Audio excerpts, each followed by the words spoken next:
Fala aí pessoal, tudo bem? Como é que vocês estão?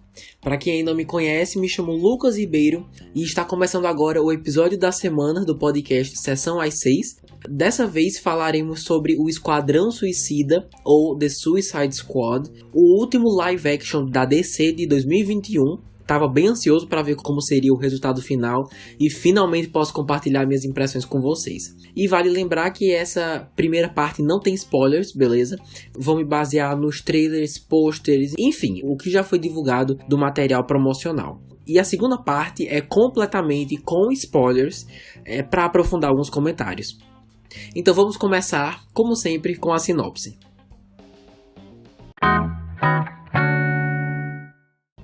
O governo dos Estados Unidos envia os supervilões mais perigosos do mundo para a remota ilha de Corto Maltese, acho que é assim que se pronuncia, repleta de inimigos. Equipados com armas de alta tecnologia, eles viajam pela selva perigosa em uma missão de busca e destruição com o coronel Rick Flag.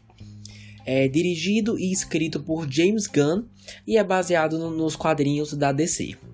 Bom, queria começar logo dizendo que, independente do que você tenha achado do filme, não dá pra negar que é muito criativo.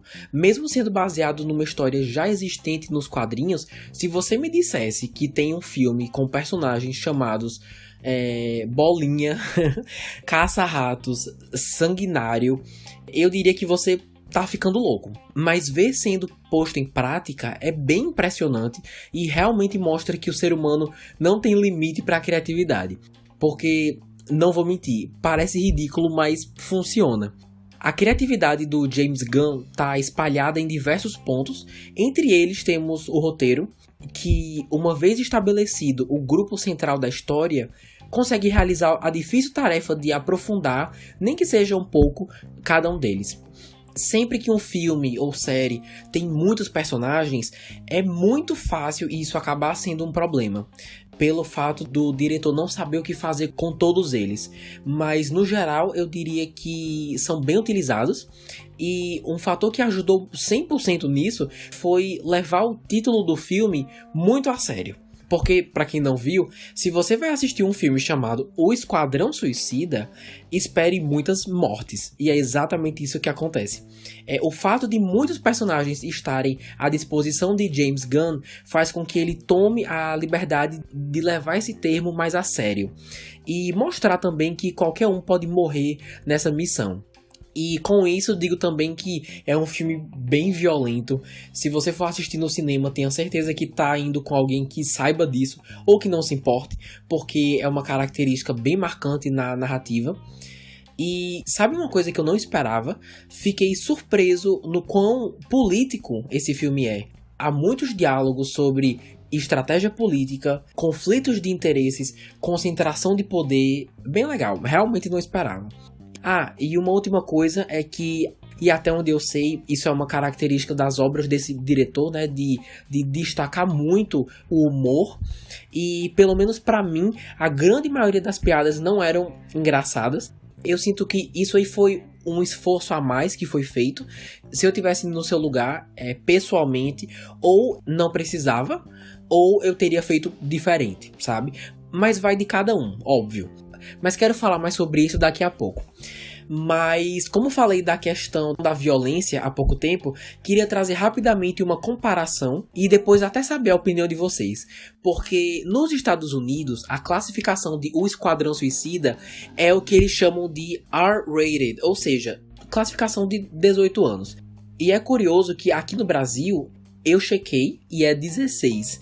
E eu fiquei me perguntando como é possível ser 16, porque tem tudo que um filme de 18 anos teria. Sangue, violência gráfica. Aí eu me toquei que pode ser a legenda e o modo como é dublado.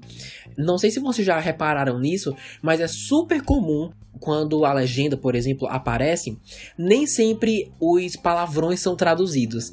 Então, isso talvez tenha abaixado a classificação, sabe? Tornando mais acessível. Não sei. Tô trazendo essa discussão aqui porque isso afeta diretamente na bilheteria de um filme. Já é comprovado que filmes de franquias, filmes blockbusters com classificações mais adultas tendem a não se saírem muito bem na bilheteria. Justamente porque você dificulta todo o público menor de idade que tem interesse em assistir.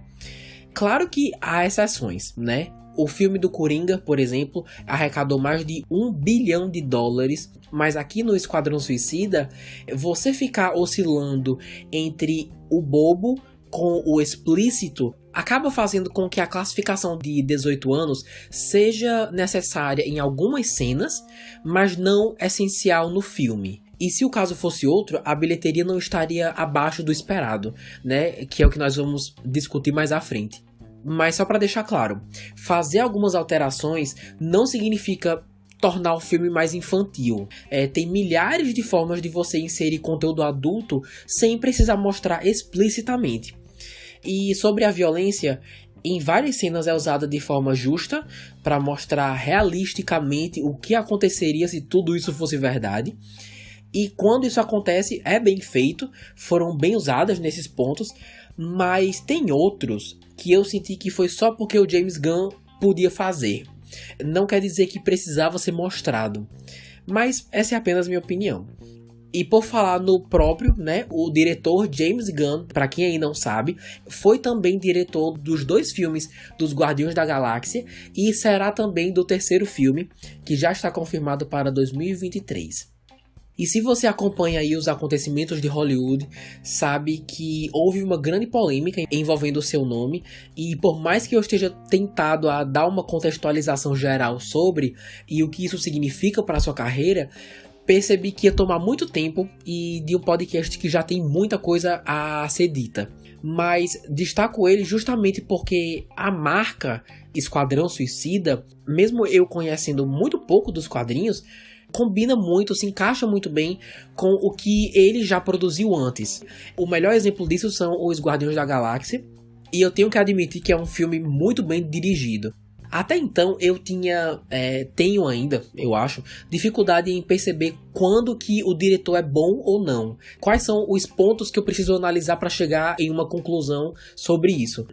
Mas aqui tem vários detalhes que deu sim para perceber, pelo menos eu consegui, como o movimento da câmera, a escolha no modo como algumas cenas de ação são filmadas, tipo, tem uma em especial que eu tenho aqui em mente que é bem diferentona, a fotografia que é muito bonita, principalmente ao redor de alguns personagens específicos, o que é bem interessante, e por aí vai. As sequências em que ficou mais notável para mim foi a sequência de ação da Arlequina e a caminhada na chuva com todos os personagens que já foi mostrado nos trailers. Mesmo assistindo bastante coisa, esse é um dos primeiros filmes que percebo claramente que, com o diretor certo, suas escolhas criativas podem elevar absurdamente o material em questão. Coisa que, se fosse um outro diretor, talvez não seria tanto o caso. Enfim, tudo isso para falar que ele é um diretor muito bom, muito competente. Porém, não pude deixar de notar que ele ousa muito no teor erótico, vamos chamar assim. Muitos podem até argumentar que ele perdeu a mão quanto a isso. É algo presente em personagens e principalmente piadas, que talvez tenha sido o que me fez não ficar interessado na maior parte do humor, como disse antes, mas isso vai de cada um. Ou seja, se inclinar tanto no entretenimento vulgar pode ter consequências, sabe? Como perder o interesse e a atenção do público ou de parte do público. Então também tem isso. Mas saindo agora do diretor e indo pro elenco, nem preciso dizer que é uma galera de peso, e por serem tantos, não dá pra falar de todos, mas adianto que não teve um que eu não gostei, mas assim, como em qualquer filme, alguns se destacam mais do que outros, então vamos começar. Idris Elba interpreta Sanguinário, ou Bloodsport. Tanto pelos pôsteres quanto pelos trailers, é nítido que ele é o líder do grupo. E eu adorei que, mais pro terceiro ato, a gente realmente vê isso. Não sei vocês, mas eu já vi vários filmes em que fica nítido que a pessoa só é o líder porque ela foi colocada nessa posição ou por algum superior ou pelo próprio roteirista, sabe? Também porque muitas vezes acaba não sendo uma pessoa muito estratégica, que não sabe usar a equipe que tem. E fiquei bem feliz em ver momentos, por mais que breves, que ele sabe o que faz e é um bom líder. Idris Elba é um ótimo ator, ele tem uma química muito boa com os outros atores, mas eu preciso trazer uma questão aqui, não posso fugir disso, porque assim, com todo respeito, mas o Will Smith não interpretou praticamente o mesmo personagem? Pra que duas versões do mesmo cara?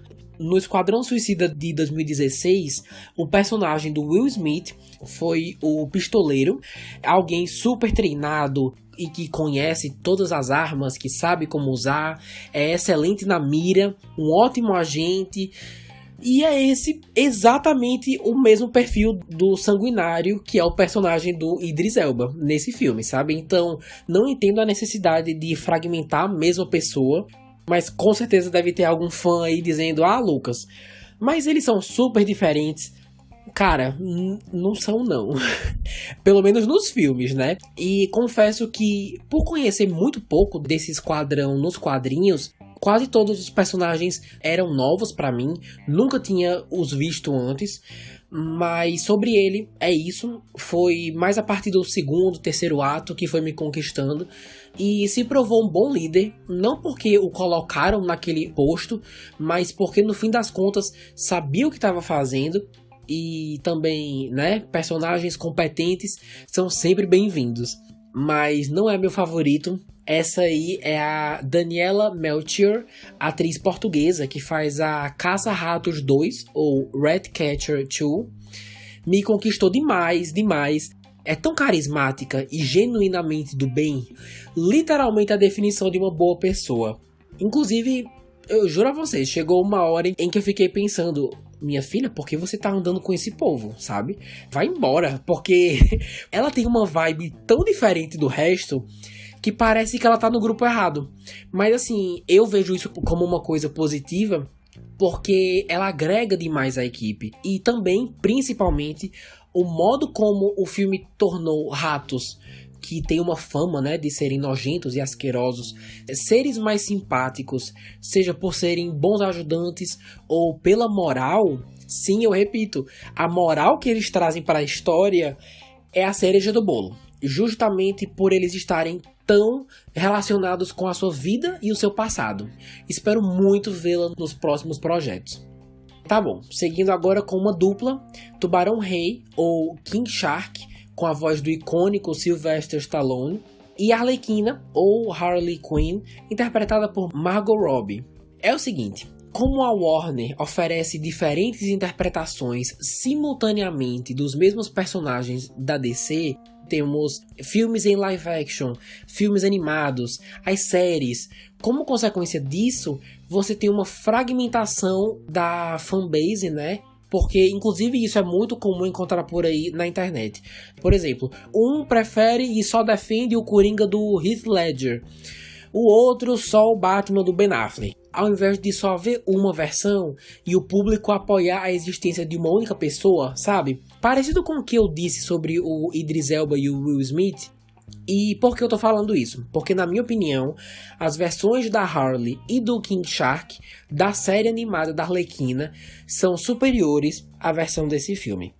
Com a Harley eu fico meio dividido, porque eu realmente gosto das duas versões, a animada e a da Margot Robbie, mas o King Shark da animação é infinitamente superior, mais engraçado, contribui mais com a equipe e tem mais carisma. Nesse filme, é mais por comédia mesmo. Tipo assim, continuando com as comparações dos Guardiões da Galáxia, pra mim esse é tipo o Groot, aquela pessoa fofinha, mas que não é mostrada como muito inteligente. Voltando pra Arlequina, me agrada a Margot Robbie no papel, gosto muito dela. Eu sinceramente achei que esse filme era dela, né? Porque aparece bastante nos trailers e ela tá no meio de um grupo que eu nunca nem ouvi falar, então achei que eles iriam por esse caminho. Mas para minha surpresa, não. Nossa atenção é dividida entre vários personagens, mas mesmo assim, quero mencioná-la aqui por ser alguém tão icônica. E assim, só um parênteses aqui pro seu figurino, mesmo ela só tendo 2 peças de roupa, mas tem uma aparência sensacional. E uma das duas é muito inspirada no seu visual do jogo Injustice 2. Eu já joguei algumas vezes e imagino a felicidade dos fãs ao verem um visual tão fiel, ser adaptado tão bem.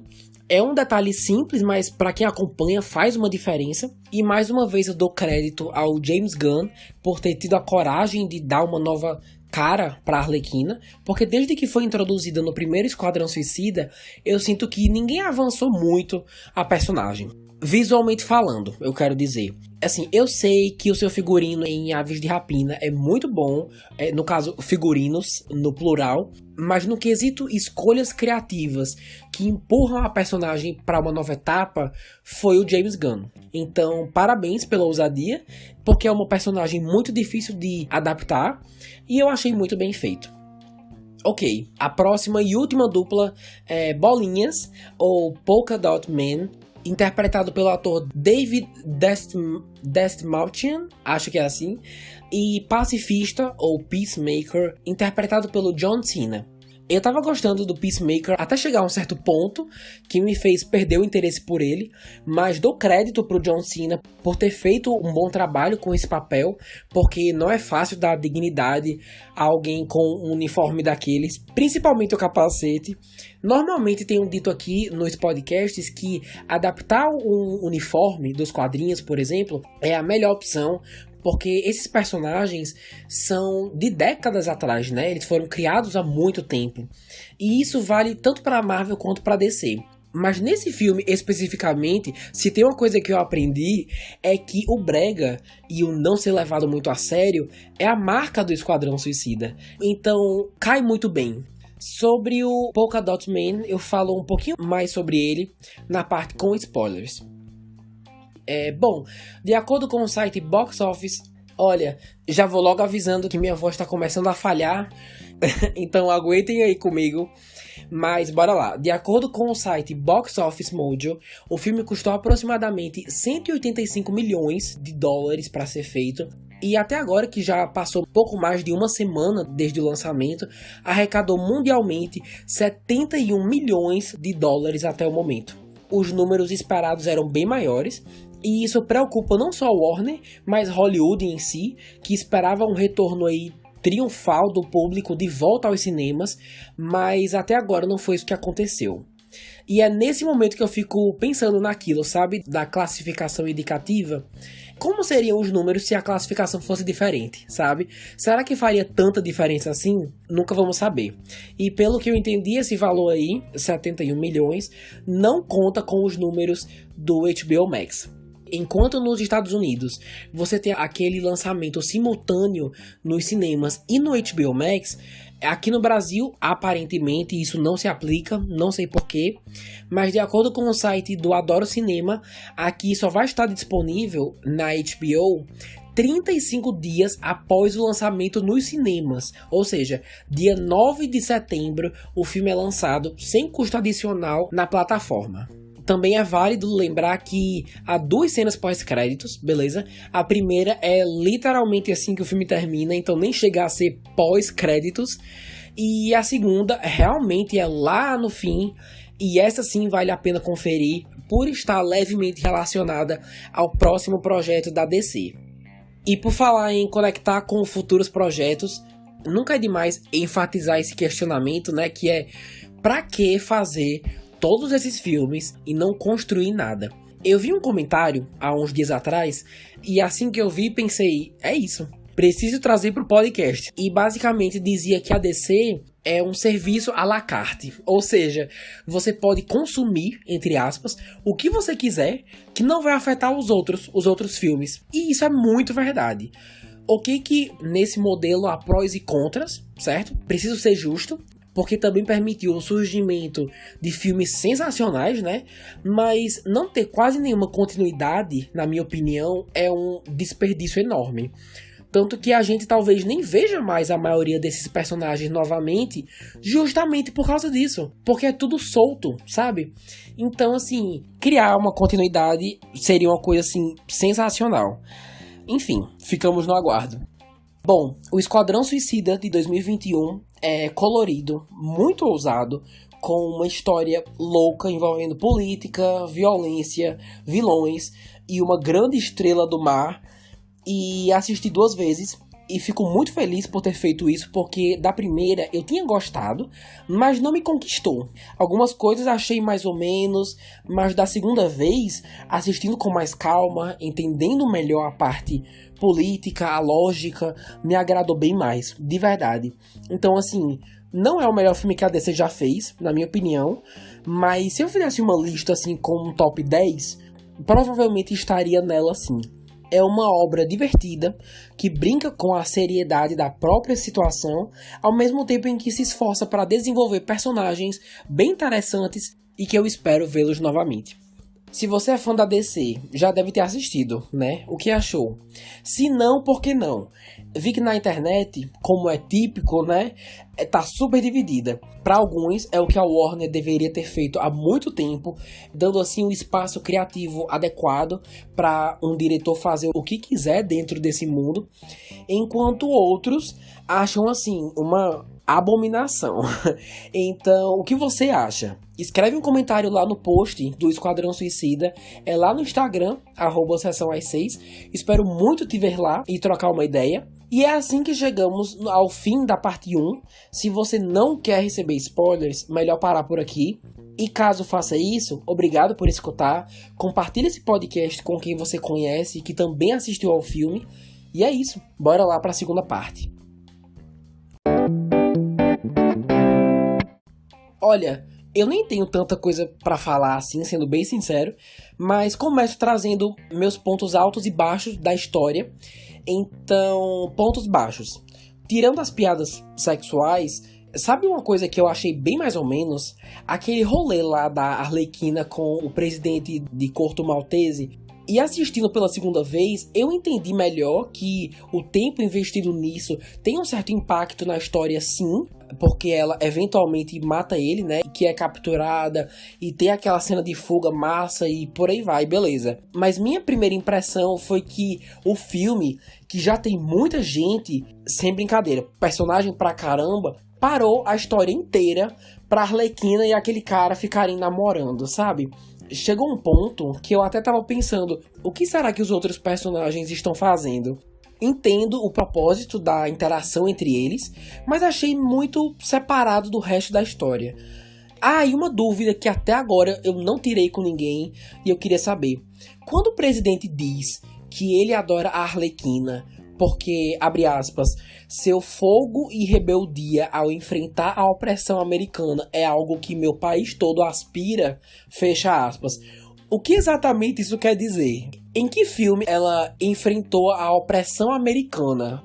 Fiquei meio perdido, sabe, nessa parte. Se alguém tiver a resposta, me manda lá no Instagram, porque até agora não sei. Certo. Agora meus momentos preferidos.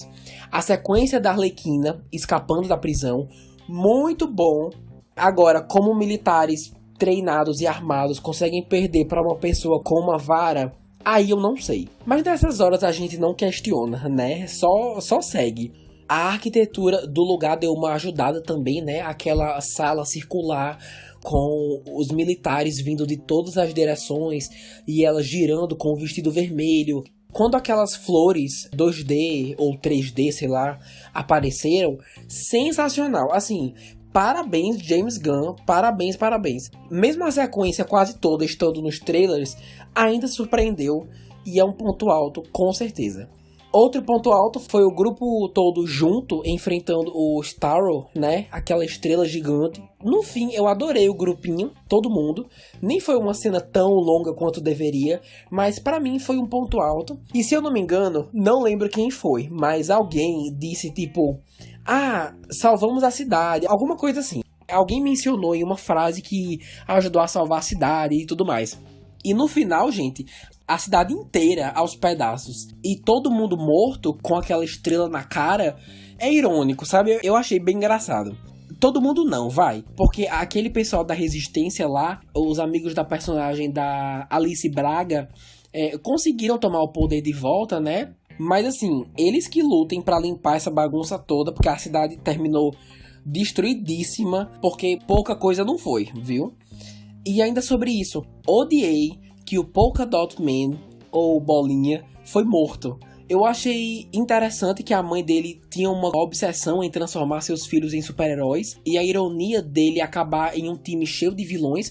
Eu achava que por ele ter um vírus, né? Eu acho que é um vírus. Por causa dessa vontade obsessiva da mãe, eu achava...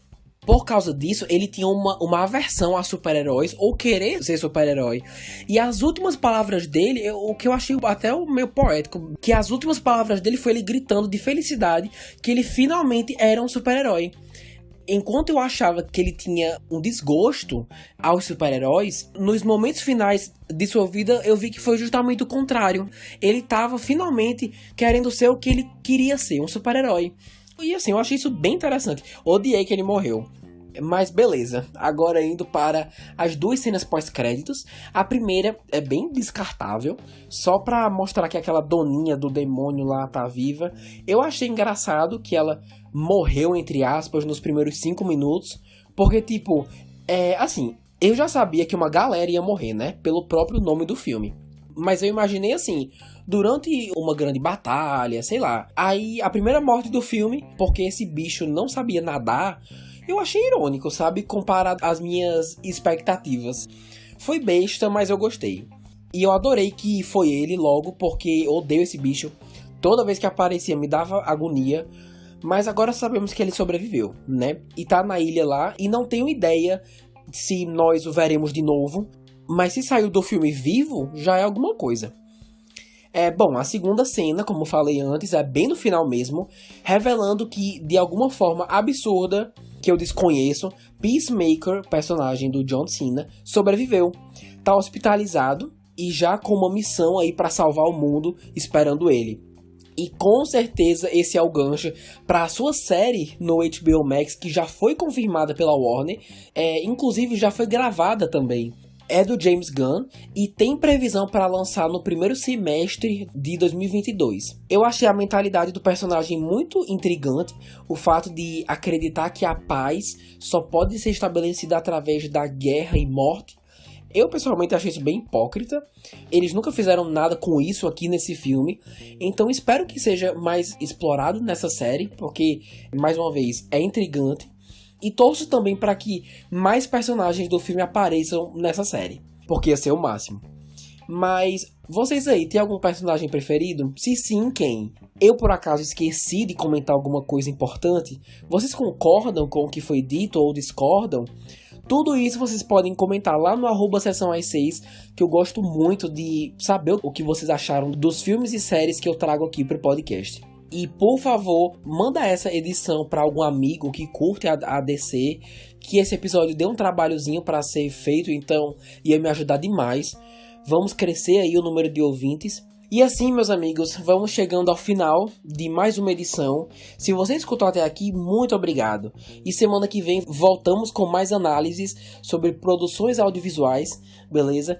Você acabou de escutar o Sessão às 6. Espero que tenham gostado. Valeu e até a próxima.